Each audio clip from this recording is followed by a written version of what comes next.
If you want to call, the number is 1-800-449-8255, 1-800-449-8255. Apparently, Brian in New York disagrees with me. Brian, welcome to the Savage Nation. Very much. I appreciate it. I just want to play devil's advocate for a moment, all right? Sure. You've been ranting, on the jihad thing, right? I don't get that.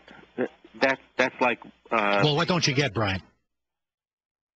I mean, were 3,000 Americans murdered on 9/11? Yes or no? I would agree with that. Yes. Okay. Are there radical Muslim extremists around the world who are killing Americans? 3,000, maybe. Well, how about the Americans that are being killed in Afghanistan and Iraq? Are they not being killed by radical extremists?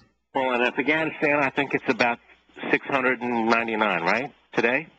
Well, whatever the figure is, the point is, aren't they being murdered by radical Islamic extremists? Yes or no? You just went over the line. And see, this is not Michael Savage. I know you're, substituting for Michael Savage, all right? But Michael Savage has at least a funny point somewhere. But there's no levity in it. You're just totally negative. And I don't see that, Well, look, what is there to be, how can I put it to you?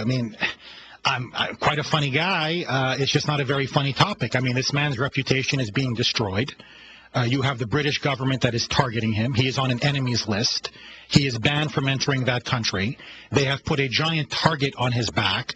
They are comparing him not only to neo-Nazis, not only to Russian skinheads who've murdered, 15, 20 people, they are comparing him to leaders of Hamas and terrorists. Now, some left-wing kook is going to think he's doing his country a favor by killing this man. They are putting this man's life in jeopardy.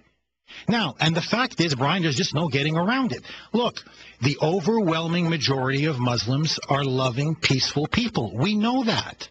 Everybody keeps trying to, but we're not at war with Islam. No, we're not at war with Islam. But we are at war with radical Islam. We are at war with people such as Osama bin Laden or such as Hamas or Hezbollah, or you can run down the list of terrorists who use the Quran to justify the mass murder of Americans and Jews. And you now have literally a Nazi Persian dictator in Iran who is now trying to get a nuclear bomb to annihilate the state of Israel and finish what Adolf Hitler started. And as this is going on, think of the insanity of liberalism. Just think of this. As this is going on, what is Barack Obama doing? He runs around to the Muslim world and he apologizes to them. We are to apologize to them. After we have liberated 50 million Muslims in Iraq and Afghanistan from Islamic fascist tyranny. Americans have shed precious blood and treasure. Not only in the Middle East, it was Americans that liberated Bosnia from Serbian aggression. It was Americans that liberated Kosovo from Serbian aggression. No country in the history of the world has done more to liberate Muslim peoples than the United States. And yet somehow our president goes there and he grovels in Cairo, in Egypt, and we have to apologize to them? This is what Michael Savage means when he says liberalism is a mental disorder. So now you have these people, these radical jihadists who are now gaining a foothold all across Europe. As I said to you, there they were in the Grand Mosque of Paris. There I was with my students. I wanted an education on Islam. And instead, I was told in a bathhouse full of semi-naked Muslim men that I had to go back to Washington and tell George Bush they were going to kill and bury Americans in Iraq and Afghanistan and then come after us in the homeland. Now, this is being done openly in France. And you're going to call me up and tell me we don't have a problem? We have a very serious problem. But if you keep putting your head in the sand, if you keep denying this problem, as we did in the 1930s, look, before I became a columnist at the Washington Times and a journalist, I was a university professor. One of my areas of expertise is the 1920s and the 1930s. People don't know this. They've forgotten this because many people, and sadly in America especially, they're historically ignorant. They don't even know their own history. Forget Barack Obama. You think he's the Messiah? He had nothing on British Prime Minister Neville Chamberlain. Neville Chamberlain was viewed as the greatest political statesman of his time. People in the 1930s kept saying over and over again, Hitler wants peace.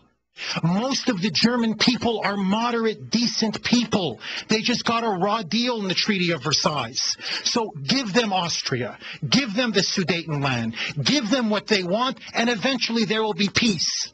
And instead, all it did was embolden our enemies. And the result was a continent in tatters and 50 million dead. Well, now we know very clearly they want to destroy us. And they get stronger and stronger every day. Islamic fascism is gathering steam. And there in Iran, they are now maybe a year away, if less so, maybe even 9 months away from a nuclear bomb. Hezbollah has penetrated our southern borders. They are planning attacks on the American homeland as we speak. But what's the big issue, according to the British government? It's Michael Savage. Michael Savage has to be banned. That's the problem. That's the problem. This third, second most popular talk radio host in America, he's the guy we have to be concerned with. But they don't want to go to their own mosques in East London. They don't want to go after those extremists who are out there spitting out vitriol and hatred every day and saying that Jews and Christians are pigs and monkeys and should be slaughtered. No, that's not causing intercommunity tension. No, no, no. But God forbid you say we should protect our borders, or God forbid you should oppose traditional marriage, and suddenly, no, no, we can't have you in our country. No, no, no, no. Something is profoundly wrong, and we are losing our civilization, piece by piece. And what you are now seeing, I believe, at its very core, you want to understand the town hall meetings, you want to understand why so many Americans are upset, is because deep down, let me ask all of you out there in the Savage Nation, deep down, don't you truly believe in your hearts and in your minds that you are slowly losing the America you know and you love? When you see this nationalized health bill, when you see the $787 billion stimulus package, when you see them buying out GM, and you see them nationalizing Chrysler, and you see them nationalizing the financial sector, and you see them slowly but surely controlling every aspect of your life, and soon it's going to be abortion on demand, it's going to be gays in the military, it's going to be cap and trade, it's going to be literally a national socialist country, a European-style nanny state. Don't you truly believe what has happened to my America? And this is what many Americans are now revolting. What Obama has done, along with his liberal cronies, and they didn't see this coming, from Rahm Emanuel to David Axelrod to all the thugs in Chicago. This is going to be the Chicago way, they were thinking. We're going to cram it down people's throats. We're going to send our union thugs to go to every town hall meeting and beat up honest, law-abiding Americans who are just expressing their concerns. We're going to freeze them out. We're going to intimidate them. We're going to harass them. And eventually they're going to go away as they do in Chicago. But to their amazement, the American people have now risen. And what Obama has done is, whether he knows it or not, he has awakened a sleeping giant. And that sleeping giant is conservative America. That sleeping giant is middle America.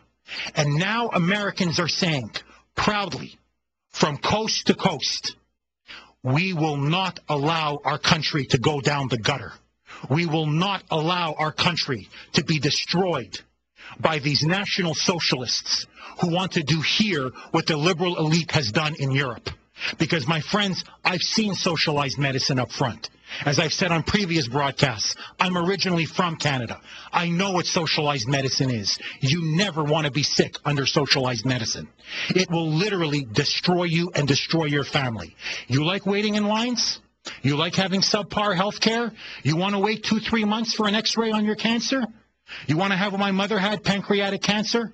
And as she complained to me night after night on the phone because she was up in Canada, I'm here in Washington, D.C., the doctors don't even have time to see me.